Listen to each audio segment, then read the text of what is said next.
పోరాటాల గడ్డ, ఉద్యమాల్లో కీలక పాత్ర వహించిన నేతలు ఉన్నారు, మహామౌలు ఇక్కడ కార్యక్రమాల్లో పంచుకున్నారు, భాగస్వామ్యం ఉద్యమంలో పంచుకున్నారు.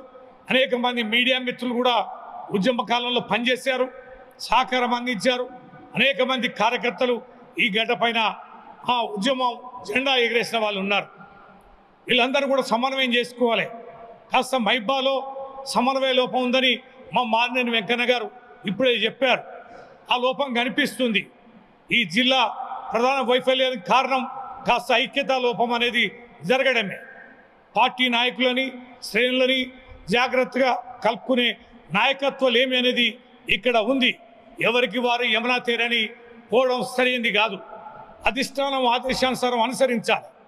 ఇక్కడ సమన్వయం చేయమని మాజీ మంత్రి సత్యవతి గారికి ఆదేశించారు. కానీ వారి సమన్వయ లోపం కూడా ఇక్కడ చాలా స్పష్టంగా కనిపిస్తుంది.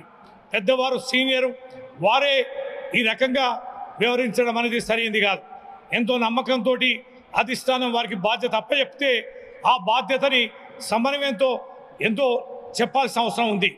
కలిసి పనిచేయమని కేసీఆర్ గారు ఆదేశిస్తే వారి దగ్గర నుంచి ఒక్కసారి కూడా నాకు ఫోన్ కాల్ లేని సందర్భాన్ని చూస్తున్నాం. ఇది సరైనది కాదని ఇక్కడి నేతలు కూడా నేను మరోసారి విజ్ఞప్తి చేస్తున్నా. ఏది ఏమైనా ప్రజలు ఇలా సిద్ధంగా ఉన్నారు.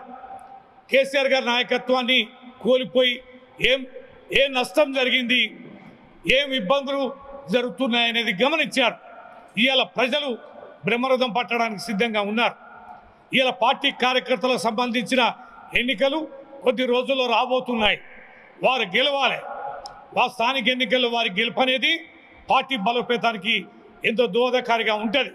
వారి గెలుపు సందర్భాన్ని పురస్కరించుకొని నాయకత్వం సమన్వయంతో పనిచేయాలి.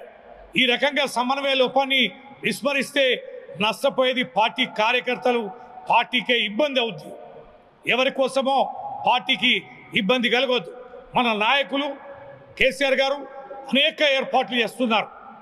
ఎవరికి ఏ రకమైన ఇబ్బంది జరగకుండా అన్ని జాగ్రత్తలు తీసుకునే కేసీఆర్ గారి ఆదేశాన్ని ప్రతి ఒక్కరు తూచా తప్పకుండా పాటించాలని ఈ సందర్భంగా మీ ద్వారా కూడా ప్రజలకి, కార్యకర్తలకి, నాయకులకి తెలియజేస్తూ 27వ తారీఖు నాడు జరిగే భారీ బహిరంగ సభ ఎలకతుర్తి మండల కేంద్రంలో జరిగే ఆ సభకి సకాలంలో చేరుకొని జయప్రదం చేయాల్సిందిగా ఈ మానుకోట బిడ్డగా, ఉద్యమకారుడిగా అనేక బాధ్యతలు నిర్వర్తిస్తున్న సందర్భంగా నేను తెలియజేస్తున్నా.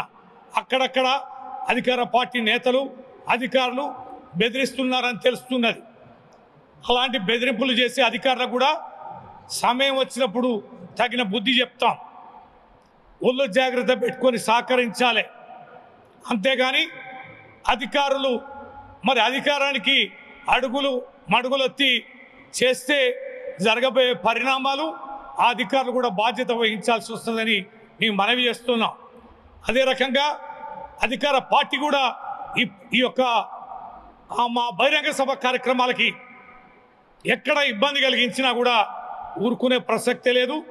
ఎక్కడికక్కడ తిప్పి కొడతామని, ఇది మంచి పరిణామం కాదని కూడా మరోసారి హెచ్చరిస్తూ ఈ బహిరంగ సభని జయప్రదం చేయాల్సిందిగా కోరుతున్నాను. మరిన్ని వీడియోస్ కోసం ఛానల్ ని సబ్స్క్రైబ్ చేయండి. లేటెస్ట్ అప్డేట్స్ కోసం వాట్సాప్ ఛానల్ ని ఫాలో అవ్వండి. ఆ లింక్ డిస్క్రిప్షన్ లో ఉంది.